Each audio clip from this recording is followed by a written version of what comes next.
আসসালামু আলাইকুম। আজকে আমরা জানবো একটি গাড়িকে কিভাবে নিয়ন্ত্রণ করতে হয় ছয়টা নিয়ন্ত্রণ প্যানেলের মাধ্যমে। আমার একটা ড্রাইভার একটি স্টিয়ারিং হুইল কিভাবে নিয়ন্ত্রণ করতে হয়, ডানে ভাবে কিভাবে নিতে হয় এবং এটাকে কিভাবে চালনা করতে হয় এটা জানতে হবে। দ্বিতীয়ত, অ্যাক্সেলারেটর প্যাডেল দিয়ে কিভাবে গাড়ির আরপিএম বাড়ানো যায় এবং কমানো যায় এবং ইঞ্জিন ব্রেককে কিভাবে কাজে লাগানো যায় সেটা জানতে হবে।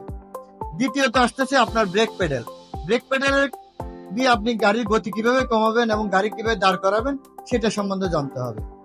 চতুর্থত আসতেছে আপনার ক্লাচ প্যাডেল দিয়ে চাপ দিয়ে ব্যবহার করে আপনি কিভাবে গিয়ার পরিবর্তন করবেন এবং কিভাবে গাড়ি দাঁড় করাবেন সেটা জানতে হবে।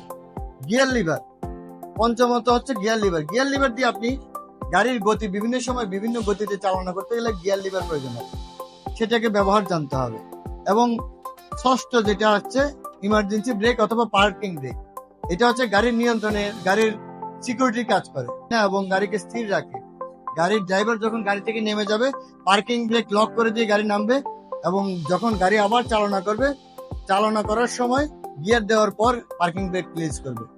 সকলকে অসংখ্য ধন্যবাদ।